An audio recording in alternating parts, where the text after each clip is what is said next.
You're listening to Sports Radio Detroit. Hello, everyone, and welcome back to another episode of the Platte NBA Minute right here on Sports Radio Detroit. As always, I'm your host, Chris Platte. I hope last weekend went great for you. I hope this week has been great for you, and I hope the weekend is great for you, this upcoming weekend. And I know myself and a few of my younger demographics, we're all getting ready to go on spring break, so that's going to be a good time. I hope everybody has a safe and fun time, but we're here to talk some hoops before that, and this is going to be a very fun podcast because I am very excited to talk about this, and I spent all weekend really thinking about this. It kind of has even just picked up and intensified these last couple days here in the NBA season, and that is the Celtics and the Lakers. So the Celtics and the Lakers are both teams that started this season with higher expectations than where they're at right now, to say the least. And, you know, the Lakers, no, there were a few people that said maybe they'll miss the playoffs, but almost everybody had them in as a 7 or an 8 seed. And right now they currently sit 11th in the conference, 3 games out of the playoffs, with just under 15 or just about 15 games left in the season. And Boston, on the other hand, this is a team that their over-under was set at 60, at 63, I believe, 65, and they are well underperforming that mark. They are not going to hit that mark. They won't get close to that mark. They are struggling this season. They have currently lost 4 straight. Everybody's unhappy. Kyrie's talking about don't ask me about free agency. The young guys don't want it. The young guys are like, man, this isn't fun. Marcus Morris, another team leader, is like, man, we're not having fun here. Nobody's having fun right now in Boston, and that is a shame because this was going into the season, my personal opinion, and a lot of other people believe this as well. The fact that the Celtics could have maybe, just maybe, competed with Golden State, made things tough in the playoffs, and, you know, everybody looked at this is a team that was 1 game away from the NBA Finals last year, and they basically added Kyrie Irving and Gordon Hayward because, as you remember, Kyrie Irving and Gordon Hayward both missed last playoffs due to injury. So, you know, it's a little disheartening, honestly, when it comes down to it, because Boston's a great team, and you know, as this season starts to go, as it starts to get close to the end, I should say, it's getting less and less likely that this team is going to pull it together. I've been giving faith in them all season. They've had great stretches, they've had great wins, but then they've also had these brutal losses to teams like Orlando, who's actually playing well now, but at the time wasn't playing it nearly as well as what they're playing right now. And it's just been a roller coaster season, and there's clear tension in that locker room. These guys just couldn't come together the way we all thought they could. And, you know, and a lot of that's natural. You know, I don't blame these young players because these young players are trying to make a name for themselves, and they really stepped up and contributed and played well in the playoffs last year. And, you know, Terry Rozier included in that young group because he was phenomenal at stretches in the playoffs last season. So I can understand them not wanting to buy into a role because they're not at the point in their life where they're veterans and they've earned their money and they've had their success, and now all that's left to fill is a championship. No, these young guys are establishing themselves. So that, to me, is the real problem in Boston. Going into the season, I didn't think it would be a problem because these guys generally strike me as unselfish, and beyond that, everybody talked about how much respect and praise they had for Kyrie. Like, before this season, it's funny how nobody's talking about this now, and of course, you know, that's because of how things have played out. But entering the season, everybody was like, man, we love Kyrie, and not just Boston, just players around the league. Like, his reputation was sky high. He was regarded as one of the most beloved NBA players by NBA players in the league, and it was just everybody loved him. They loved his game. They loved how he approached things, and they loved just how he had a lot of great off-court connections with a lot of guys in the league, and he was always a very player-friendly guy team-friendly guy despite his superstar status. And so, now that's kind of that little reputation that he had built is kind of been shattered, and not a lot of people are even mentioning that. I haven't heard anybody in months say, Kyrie is regarded as one of the favorite players in the NBA. I haven't heard that in months. And so that's a real issue. And things just haven't come together. They've had stretches in December through January where they looked like the Boston team that we thought they could be, and they looked formidable, they looked dominant, but they always just in between those games, in between those stretches, there's just some lulls. And I don't know, maybe the intensity of the playoffs can change that. I'm not really too sure about it anymore, not as sure as I was, but still, even with Boston struggling the way they're struggling, I'm not ready to write them off personally, because when you look at how they played Milwaukee, and that was the first game of the night against, it was against Milwaukee, and it was on TNT, and it was right after the All-Star break. So that game went down to the wire. Al Horford played great defense on Giannis, despite Giannis playing very well. I mean, that's about as best of a job as you could do on Giannis today. Right now, there's very few people in the league that can guard him, let alone stop him. But Al Horford played phenomenal defense on him. And Al Horford, among all the players in the East, is probably one of the three best players you want to put on Giannis when it comes to matchups, just because Giannis is just so big, strong, fast. He's really a unique player because he's got some type of physical advantage over almost everyone in the league. He's either taller than forwards. He's either faster than centers. So he's just kind of got a really unique body type that makes him very, very hard to guard, because so much of his game is just his force and intensity and athleticism and physical dominance. So Al Horford played him great, and the Celtics played him great, and it was a close game, and the Celtics ended up losing that game, but they hung in there with the team that has been the best regular season team in the NBA. Just as far as regular season goes, Milwaukee's been the best. So I'm like, okay, I'm feeling good about Boston. And then they lose some more games, and now we're here currently on a 4-game losing trip. And LA is not much better, truth be told, going back to LA, because they are 2-2 in their last 4 games with wins over Houston and the Pelicans, but they also lost to the Pelicans without AD, and they lost to Memphis. Those were brutal games, and even their wins were brutal. Houston, James Harden struggled with foul trouble all game, and Chris Paul actually had a nice game, which was very refreshing to watch. Somebody who likes Chris Paul.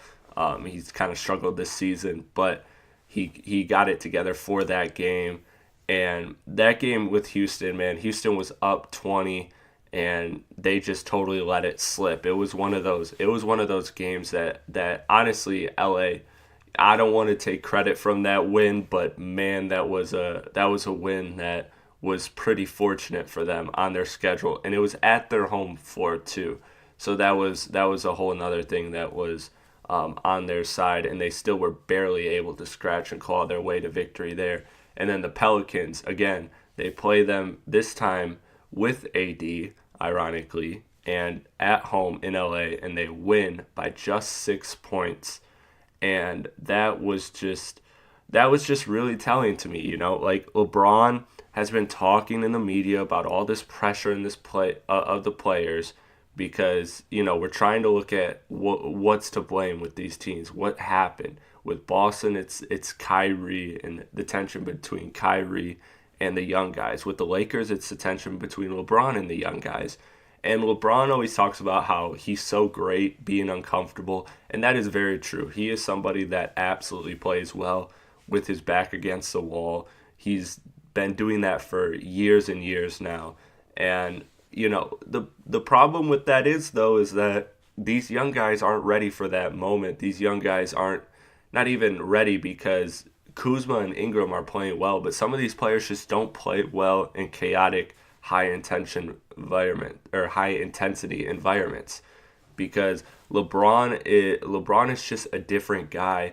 And him putting that pressure by going to the media and saying that I'm in playoff mode, I'm going to drag this team to the playoffs, we're going to do this, blah blah blah, I thrive in chaos. It's like, that's great, but you're one of 15 players on the roster, and despite you being the best player in the league, the best player on that team, of course, you are just one player, and you need to create an environment that allows these other players, your supplementary players, to play well and lessen the burden of you.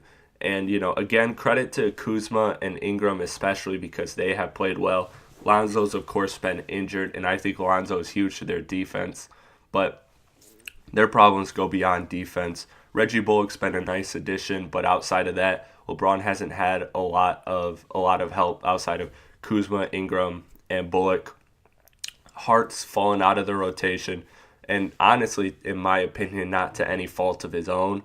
I think he should be playing over my guy KCP, and it hurts me to say that because KCP's my guy.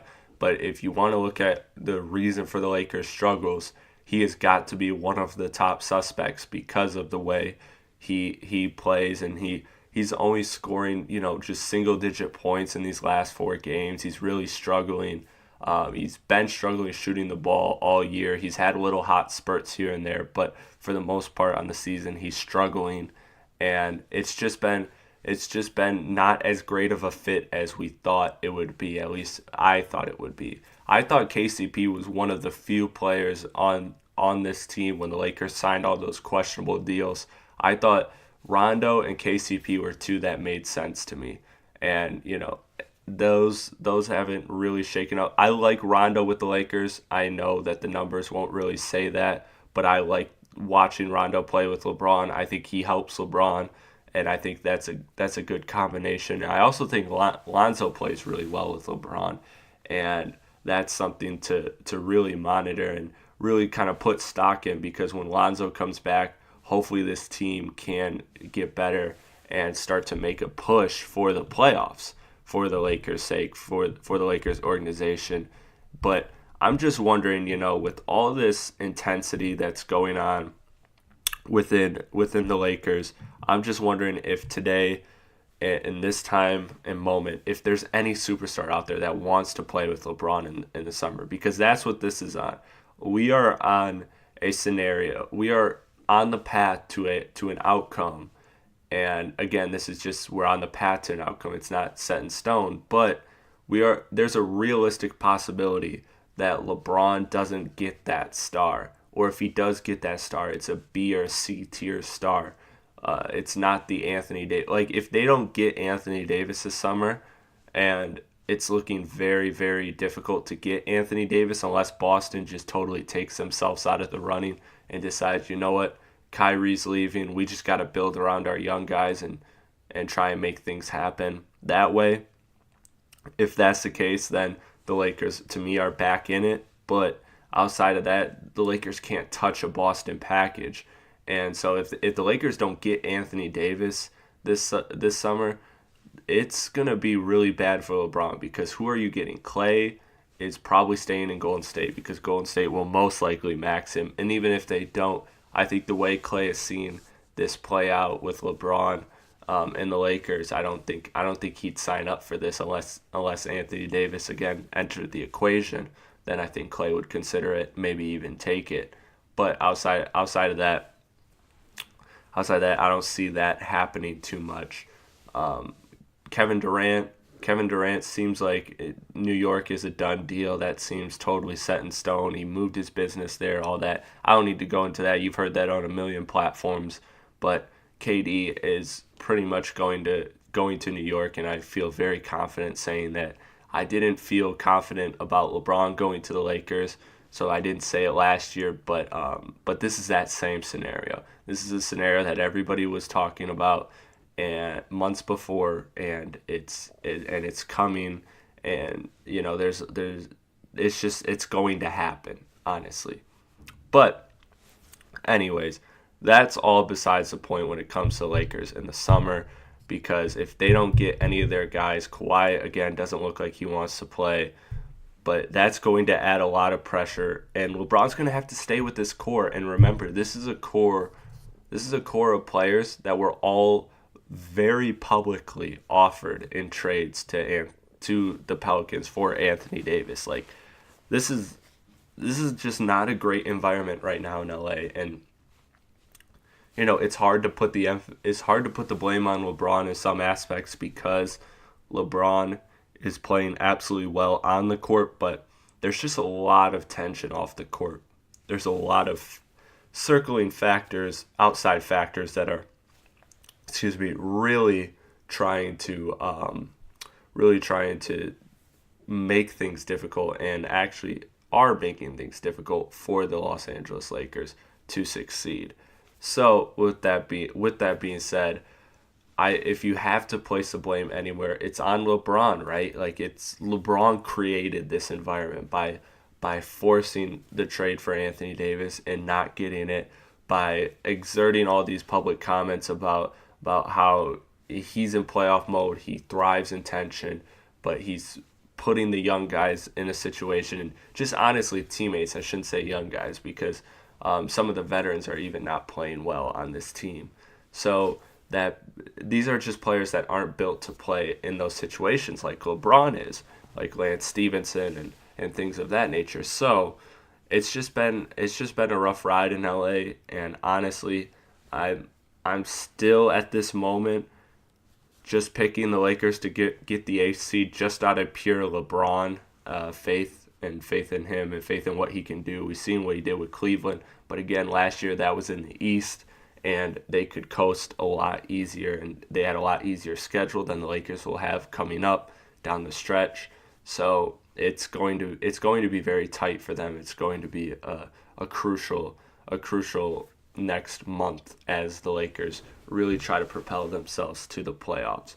But as we move on from the Lakers and the Celtics, I do want to also look at the rest of the standings as far as the playoff picture goes, because things are honestly looking up for the Detroit Pistons. And I want to start there because the Pistons have played pretty well this last stretch. They lost to San Antonio, but they even played well in San Antonio.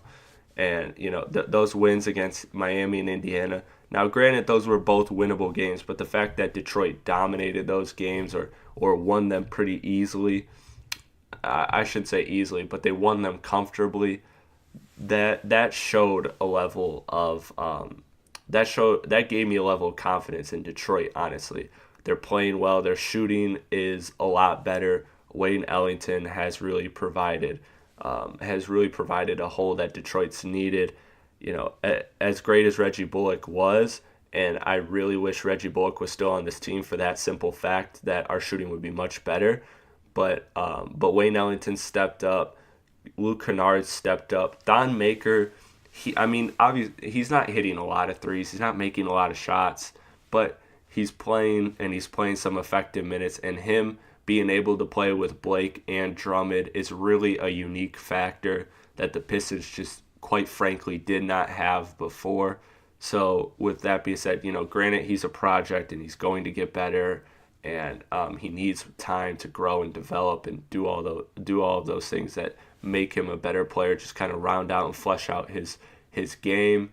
But just his presence, just having another guy on the floor that can shoot a three ball is just honestly great, because we can now run lineups with 1 through 5 where it's all at least decent shooting. You could put Luke and Wayne out there with Blake and Thon and Reggie. And Reggie also, again, another guy who deserves huge credit. I've slandered him a lot. A lot of Pistons fans have buried him, and rightfully so. He's played horrible.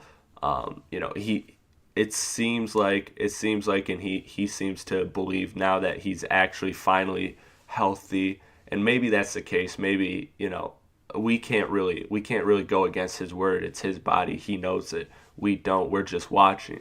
But to me, it always seemed like it was more than just health issues with Reggie. But if Reggie can get back to a level of play where he was in his first season in Detroit, season and a half if you go back to acquiring him at the trade deadline. That was a huge run for Detroit, and that was a huge boost for Detroit.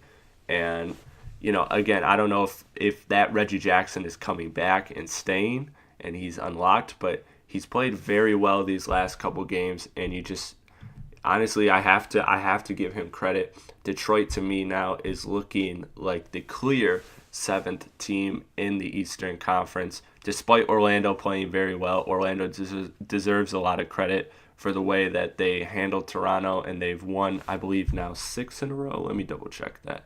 Actually, let me fact check that. They also beat the Warriors as well. No, they won 1 in a row. I'm sorry, because they had a loss in between.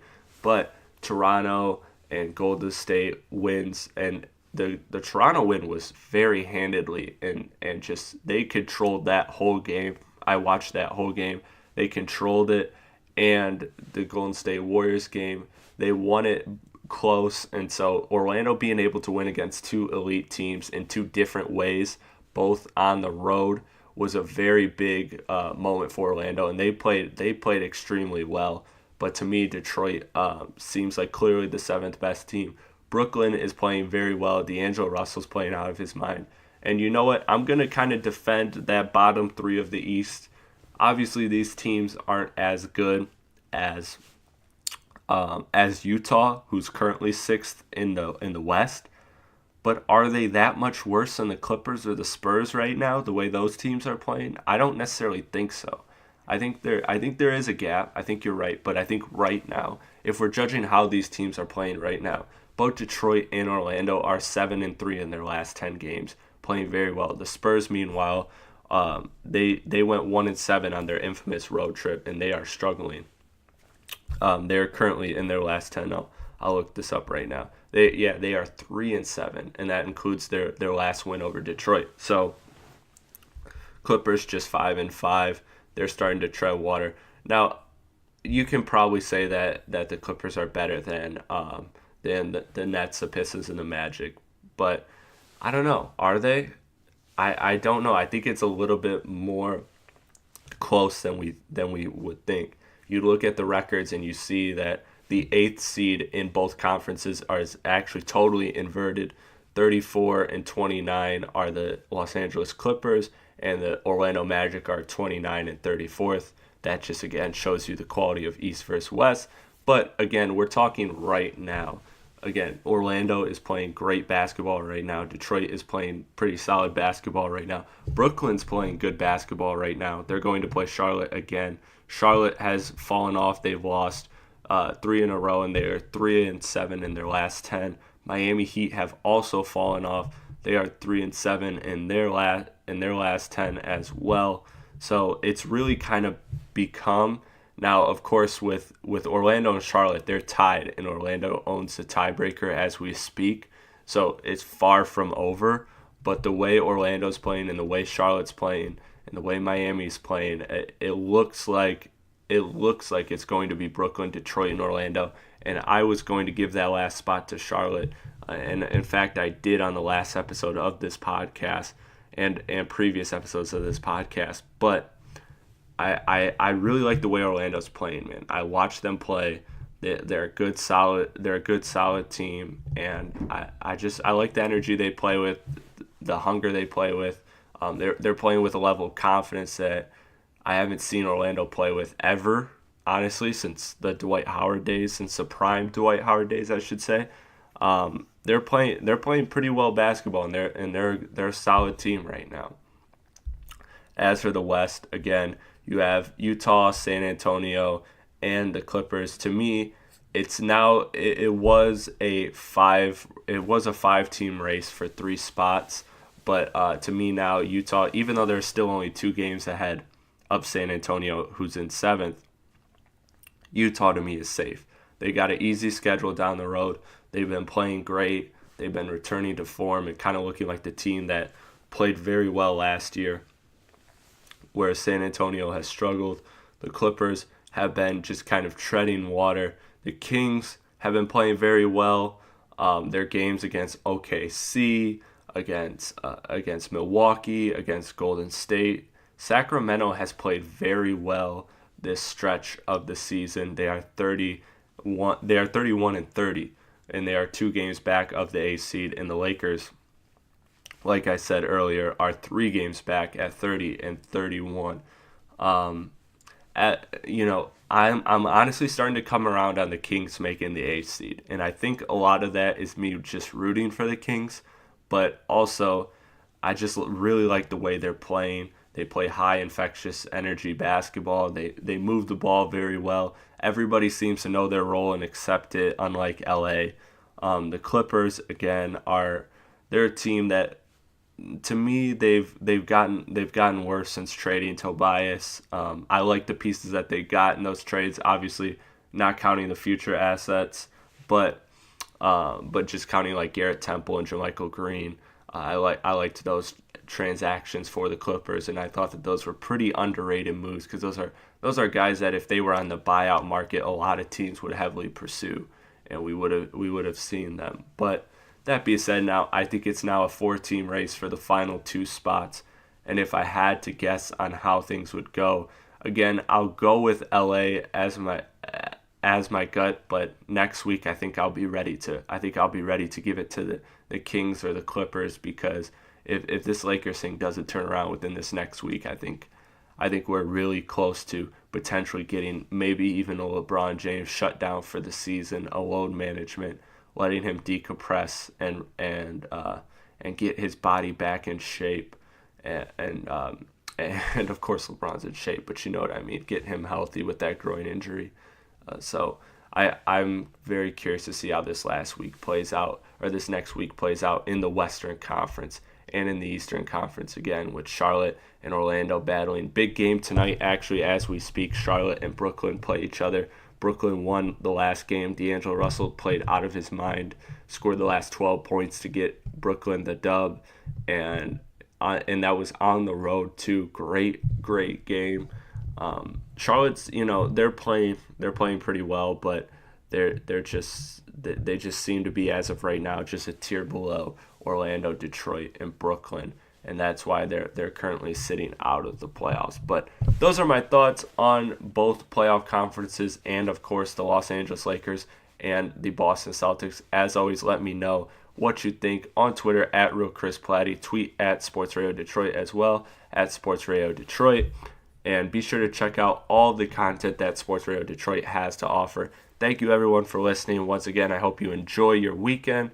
I hope you have a good week, and I hope those that are getting ready for spring break have a fun, safe spring break. This is Chris Platte. I'll see you next week.